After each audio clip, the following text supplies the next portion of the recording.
unless I'm in the Hall of Fame myself, right? I can't talk about That's Hall of weird. Fame fighters He's a without weirdo. being in the Any Hall of nigga Fame that has a yourself. problem with Americans What is having this pride. we? I guess You keep using the word "we're" in the Hall of Fame. There is no we. You're not in the Hall of Fame. Your dad's not in the Hall of Fame. Your kids aren't going in the Hall of Fame. The same way you What can is the have we? pride, you can have pride in your Why are you team. taking pride for another man's I would just like accomplishments? to know, is that was It's your not. point? Don't you have My any country. dignity? Nobody should talk about the the Hall Why are of you Fame trying to unless take they're in the pride Hall in of another Fame. man's? It's the That's some countrymen. weird fag shit. That's some weirdo fag shit. It's some That's some countrymen. weird fag What shit. made the Hall of Fame People, exist? why are you taking pride in your countrymen's account? Why you keep talking about Fury? You keep talking about What Fury. did you Why make you the Hall taking of pride Fame? in Fury's accomplishments? Augusto, why do you want to live off of other Are man's you in Fury's accomplishments? family? I didn't know you were in Fury's I'm lineage. asking you, why are you trying to live off another man's Why are accomplishments? you taking pride? Why are That's you some using Fury as weird an fag example? shit. You That is some take pride weirdo in the faggot Fury. shit. You take pride in You're Fury. taking Why pride are in you another. taking up? That is some Why are you taking up homosexual for shit, Fury's bro. accomplishments? You Are sound you in the like a Fury groupie. lineage? I didn't know you Are were a you gypsy. a I didn't know groupie? Are you you was one a of those gypsy. bitches that Hey, roll rock everyone, bands? Jimmy's a gypsy. I didn't know Jimmy's a gypsy from the Fury lineage. I didn't know that. You know, Jimmy I'm asking is you, from the why are Fury. you I didn't taking know pride that. for another man? I didn't know that, bro. I might be. Hey, I might be. Why do you have a problem with gypsies? I didn't know that. I don't have a Do you have a problem. I didn't problem know with that gypsies? though. I'm just. Why would Do you you have take a pride problem? for? I'm just wondering if you're not part of the Fury I'm lineage. asking you, do you have a problem Why with would you gypsies? take? But I'm asking, I'm using your logic. Why would you take Pride for Fury if you're not part of the Fury? Listen, I'm asking you. Why would I'm asking you. Do you have Pride?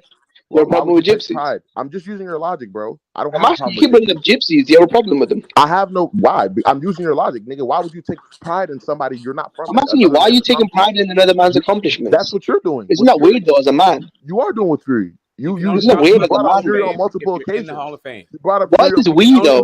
We achieved The only this. people who mention the There Hall is of no Fame are we. gay people. You said there is no we. You brought up That's the only two There is no we. UK fighters saying we. No. Smoke, you said we're in the Hall of Fame. You used Are you and your kids in the Hall of Fame? If you bring up the Hall of Fame, Are you and your son going in the Hall of Fame? or you're gay. You used we many I'm times. asking you. You keep using the word we. You brought up a lot. We of run your, boxing. You Who is brought this up we? a lot of your fighters. You brought Who up is this Ricky we? Hatton. I'm asking you. Are you from? They're the asking UK? you a question, man. Who's You we, guys man? are some Ask weird the question, fag man. shit. Who's we? Who's Bro, we, man? Americans. You got to read the Americans. same bullshit. Who's we? American. He asked you, who is we? Do you know? Okay, so you want to take credit for another man's accomplishments. Bro, I'm American, bro. At the end You of the said day, we're in I the can Hall take- of Fame. I Who can- is this we? Bro, Americans are in the Hall of Fame. Bro, you on some weirdo shit, bro. You trying to dick ride another man's Americans on the accomplishments. Hall of Fame. All right, then. You're weird, bro. Augusto, do you know who Ricky Hatton is? Is this ever Augusto, do you know who Ricky Hatton is? going to grow Bro, up? you know what? I might as well claim Mike Tyson as well, because I'm from the same planet as him. No. Butch. Me and Mike Tyson are from Earth. I'm gonna go for a smoke break. Are we going to either? Hey, get the smoke. Me and Mike Tyson are from the same planet. Anyone else? We're from Earth. Do you know how you sound? Until niggas start talking crazy. If I argue with an alien, can I use Mike Tyson then? I never disrespected the Augusto. UK, bro. I have favorite UK fighters. I never disrespected the UK, bro. Augusto, I'm asking you a question. I never disrespected the UK. Just give me a second, Butch. Just give me a second, Butch. Join the panel, bro. If I argue with an alien, can I use Mike Tyson because he's the same planet as me? Mike Tyson's an Earthling, right? I'm an Earthling. Can I claim him? Bro, why do Mexicans have pride for Canelo, bro? You sound No, dumb, I'm asking you. Stop talking, bro. Augusto, you sound retarded, if I get into an argument with someone from the moon, I've never seen you have in the intergalactic I've boxing never league, seen you have being this energy an for Earthling, right? Mexicans, though. In the I'm intergalactic asking you. I've never seen you have this energy for Mexicans, though. To answer your question, in the Intercosmos Boxing League, you'd be an Earthling. Okay, that's what I'm asking. Like, we're gonna have an intergalactic boxing ring, then you can just claim these yourself niggas are Earthling, weird, bro. and then we Like, can you get this niggas on, right? mentally We can get inept. this on. Could I claim the Russians? For the champion of the So could I universe. claim the? Okay, could I say Mike Tyson and Klitschko Earthlings, just like me? That's what you'd be claiming. Could I claim fighters, So Ukraine you do understand what nationality is, correct? They're very proud. They're proud that one of their fighters is fighting for their country in a war, bro. What is all this fussing with? Okay, when I see, this is the problem. You guys get emotional. Do you not When I understand? ask you what American fighters are dominating, heavyweight and cruiserweight, you guys go quiet. I mean, I don't know what to tell you. I don't know what to tell you, Smoke. What the fuck? I've asked you 10 times. Hold on a second. I've asked you 10 times. I got this. Let me just. No let me one just was get in this for a second. disrespectful, bro. I never disrespected the UK until niggas started talking crazy. When niggas started, I know you guys are dick riding and saying we're in the Hall of Fame, and everyone's laughing. Smoke. What is this we? Hey, Gusto, can you hear me? Yeah, I Gusto, can hear can you you. hear me? Yeah. Gusto, can you hear me? Yeah, I can hear you. All right, so I'm gonna ask you something. Do you want to keep going at these dudes, or do you want me to end this? You can end this, bro. All right, cool. So let me just end this real quick. Let me just end this You real don't quick. decide when this shit What is this we? Exactly. Smoke. Who the fuck are you? when this shit ends. Apart I from never that, said fuck everybody else, bro. I would never do that. Apart from that, we're talking to you. Yeah. You I ain't got ending this, nothing. bro. I Apart got from this, that, bro. we're Go ahead, talking go about this shit. Go ahead, That's go when ahead, he Smoke. decides when this Go shit ahead, ends, Smoke. not you. So What is this we? Smoke. I don't get it. Is your son in the Hall of Fame? Are you in the Hall of Fame? So now What is we? asking Bro, that. I swear to you, I got this. We You don't have answered. to say I said the nothing. we is No, American. I'm just saying, Gusto, please. Yeah, fuck please. that. We. Let me- Bro, all I know is the LDBC, bro. Smoke supports the LDBC, and they want to buck dance for JDs. That's all I know, man. Dance and clean his ass. Go Smoke, clean how can you talk when they won't let Exactly. you He eat shit. Go get the new EJD shampoo. shit. Alright, bet. Alright, bet. Smoke threatened to shoot Sugar Hill. Go get the new shampoo. Smoke was threatening to shoot Sugar Hill. Fred's bald head with it, fam. Fucking new shampoo to go scrub his head with, man. You Americans are me. You type of Americans make me laugh. You type of Americans make me laugh. Gusto, bro, I got this. You type of I Americans got make me laugh. Easy. Easy work. You type of Americans make me laugh. Yeah, This nigga said you American, so we see who has the problem. Exactly. You know what? Let's just go on mute. Yeah, because you were saying that from the beginning. You was mentioning this. But why would you take us for all of Americans? You said you Americans. Why would you take us for all Americans? Gusto, I'm asking you. Are you in the Hall of Fame?